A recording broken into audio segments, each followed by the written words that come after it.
Amados irmãos em Cristo, graça e paz.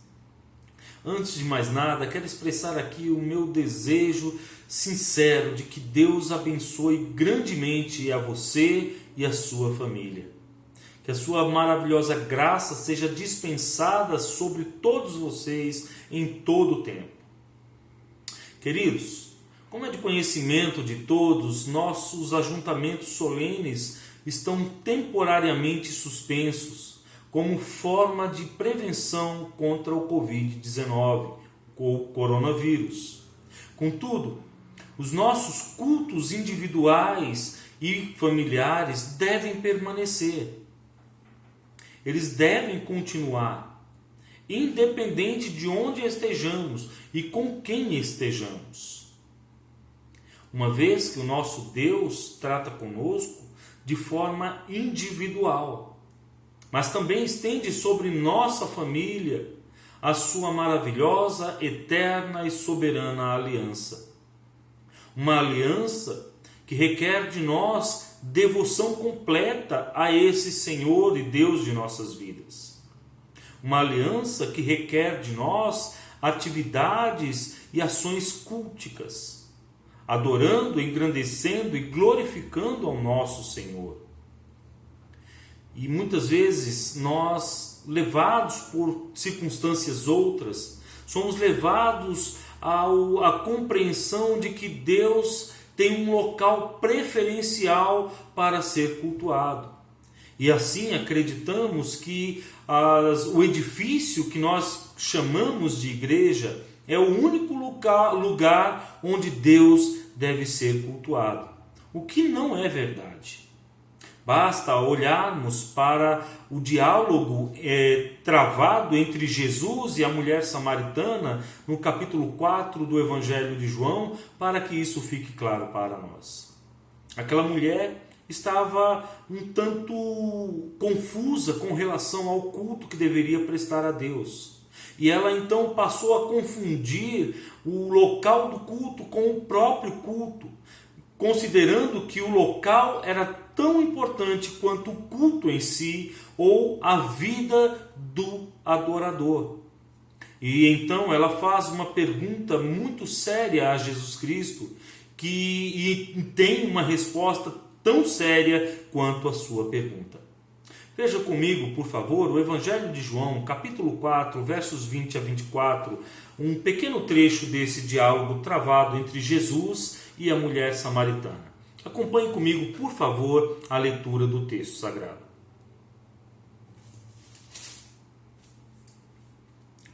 Nossos pais adoravam neste monte. Vós, entretanto, dizeis que em Jerusalém é o lugar onde se deve adorar. Disse-lhe Jesus: Mulher, podes crer-me que a hora vem quando nem neste monte, nem em Jerusalém adorareis o Pai. Vós adorais o que não conheceis, nós adoramos o que conhecemos, porque a salvação vem dos judeus. Mas vem a hora, e já chegou, em que os verdadeiros adoradores adorarão o Pai em espírito e em verdade, porque são estes que o Pai procura para seus adoradores. Deus é espírito. E importa que os seus adoradores o adorem em espírito e em verdade. Percebam, queridos irmãos, que essa mulher está confusa. Ela não sabe diferenciar entre o local de culto e o próprio culto. Ela não sabe diferenciar entre aquilo que deve ser prestado a Deus e aquele que presta. A grande questão é que nós muitas vezes trazemos essa confusão conosco. A nossa preocupação está mais com o local do que com o próprio culto. E dessa forma, nós prestamos um culto de qualquer maneira ao nosso Senhor e Deus. Devemos ter cuidado com isso. Devemos analisar muito bem aquilo que estamos oferecendo ao nosso Senhor. Ele é Deus. Ele é o nosso Senhor, nós somos seus servos, fomos criados para a sua glória. E quando falamos, queridos irmãos, que o local de culto não é tão importante quanto o culto em si, não estamos querendo dizer que, de alguma forma, o nosso ajuntamento solene é insignificante ou mesmo desnecessário.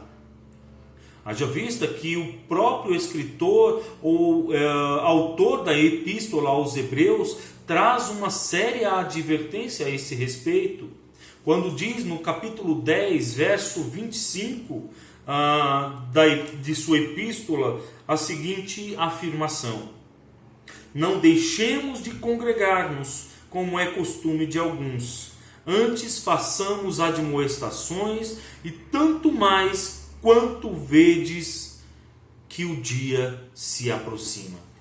A grande questão aqui é que o autor aos Hebreus está dizendo que o povo não deve deixar de se reunir para adorar, para glorificar, para exaltar ao Senhor, para prestar culto àquele que o chamou das trevas para a sua maravilhosa luz, daquele que os havia libertado da escravidão do pecado, daquele que havia enviado o seu único e maravilhoso Filho como sacerdote e sacrifício, uma vez que o Senhor Jesus Cristo ofereceu a si mesmo como sacrifício diante do Pai. Ou seja, em outras palavras, a nossa reunião solene, o nosso ajuntamento solene é essencial. Mas na impossibilidade de o fazermos, como é o caso agora, isso não anula nossa responsabilidade como adoradores.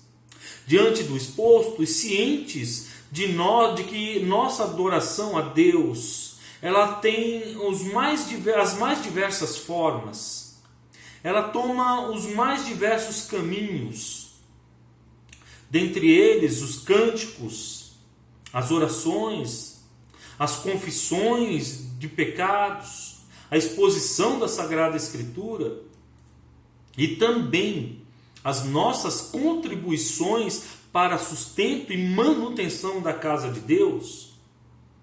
Nós precisamos, tendo isso em mente, nos dispormos para o nosso Senhor. Dispormos o nosso coração para cultuarmos a Ele. E isso das mais diversas maneiras, como acabamos de explicar. Assim, queridos irmãos, eu venho conclamar a todos os membros e congregados da Igreja Presbiteriana do Barreirinha a que mantenham-se fiéis em suas contribuições através dos dízimos e ofertas, uma vez que estes elementos ou estes valores são investidos no reino de Deus, são investidos na manutenção da obra do Senhor. Contudo, eu preciso fazer um alerta aqui. Não faça sua contribuição por constrangimento ou por necessidade, como diz o apóstolo Paulo em 2 Coríntios capítulo 9. Ele ali alerta os crentes de Corinto a que entreguem as suas ofertas, as suas contribuições de forma generosa, de forma voluntária, amável e grata.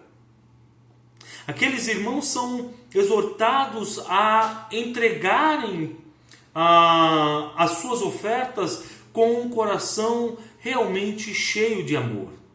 E é assim que devemos fazer. Pois, conforme o mesmo texto, ou seja, 2 Coríntios, capítulo 9, versos 8 a 10, o apóstolo Paulo faz a seguinte exortação ou esclarecimento àqueles irmãos.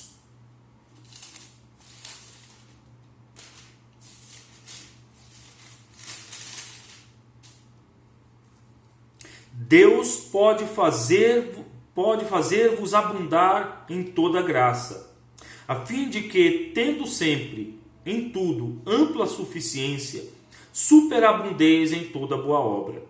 Como está escrito: distribuiu, deu aos pobres, a sua justiça permanece para sempre. Ora, aquele que dá semente ao que semeia e pão para alimento também suprirá e aumentará a vossa sementeira e multiplicará os frutos da vossa justiça. Paulo está dizendo aqui que aqueles irmãos, ao contribuírem com o reino de Deus, com o sustento daqueles que necessitam, esses irmãos terão como recompensa a graça de Deus sobre suas vidas. Eu preciso afirmar aqui e deixar claro para os irmãos que, sinceramente, eu não me sinto à vontade de tratar sobre questões financeiras com o povo de Deus ou na igreja de Deus. Isto porque, infelizmente, na mentalidade de alguns, quando o pastor fala sobre a questão financeira, ele está advogando em causa própria. Ele está pensando apenas nas suas côngruas. Ele está pensando apenas na manutenção da sua família. O que não é necessariamente verdade. Porque o nosso conselho, e aí eu como presidente do conselho estou incluso nisso, nós todos estamos preocupados com a situação da nossa igreja. Temos compromissos assumidos, temos responsabilidades a cumprir. E não poderemos fazê-lo, queridos irmãos, sem a sua contribuição. Sem a sua generosa contribuição, sem o seu ato de amor, ato de fé, ato de gratidão ao Senhor. Trazendo parte daquilo que Deus tem te dado para a manutenção da casa do nosso Deus. Estamos passando por um momento muito difícil. E algumas pessoas, infelizmente, pensam que porque a igreja está fechada ou o local onde nos reunimos para cultuar ao Senhor está fechado, elas então não precisam dizimar, não precisam ofertar, não precisam contribuir. É um lerdo engano, queridos. Precisamos sim contribuir, precisamos manter as nossas contribuições por meio dos dízimos e ofertas, para que a igreja, para que o conselho possa cumprir com as responsabilidades assumidas, para que o conselho possa saldar as dívidas que tem. Há muita coisa para fazermos. Nesses últimos dias, vários irmãos com o coração aberto, com o coração cheio de alegria, estiveram na igreja, arrumando a igreja, pintando os bancos, arrumando o púlpito, fazendo outras coisas. E tudo isso demanda recursos financeiros. Há muita coisa ainda a ser feita, sabemos disso. Há muita coisa que os irmãos gostariam que fosse feita na igreja e nós sabemos disso. Mas o conselho, diante das possibilidades que tem certamente feito o melhor. E nós queremos contar com a sua ajuda. Queremos contar com o seu ato de amor ao Senhor. Porque as nossas contribuições são também um ato de culto. As nossas contribuições financeiras são também uma forma de expressar a nossa fé, gratidão e dependência do nosso Senhor. Pois é Ele quem nos dá tudo o que temos. É Ele quem provê o que nós necessitamos. Os recursos que nós temos a nosso favor vêm dEle. Somos apenas mordomos de seus bens. Não somos donos, não somos senhores, somos mordomos. Estamos aqui para servir ao Senhor com a nossa vida e com aquilo que Ele põe nas nossas mãos. Isto porque, conforme afirma o apóstolo Paulo em Romanos capítulo 11, verso 36, dele e por meio dele e para ele são todas as coisas. A ele, pois, seja a glória eternamente. Amém. Se você, querido irmão, querida irmã,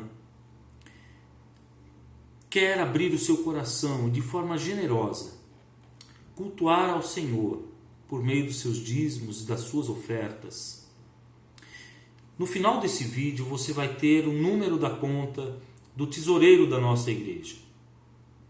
E você pode fazer o depósito tanto na boca do caixa, no caixa eletrônico, como também por meio eletrônico, fazendo a transferência através do celular.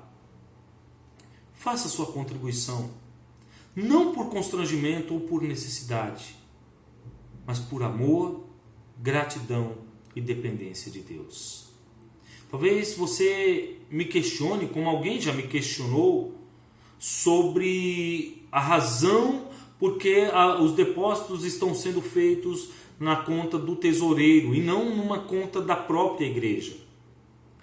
Essa é uma das coisas que nós precisamos organizar, precisamos rever, porque a igreja precisa tratar de alguns assuntos burocráticos, documentais, para que possa ter uma conta própria. E em breve tempo esperamos no Senhor poder resolver tudo isso e logo, logo termos uma conta em nome da própria igreja, onde os irmãos poderão contribuir financeiramente para o sustento da obra de Deus. Tá bom? Que Deus te abençoe, que o Senhor te guarde, te ilumine, te guie no caminho que você deve seguir e que Ele te proteja de todo mal, que Ele em todo tempo derrame sobre você e sobre a sua família as suas bênçãos e a sua maravilhosa graça. Um grande abraço e que Deus te abençoe.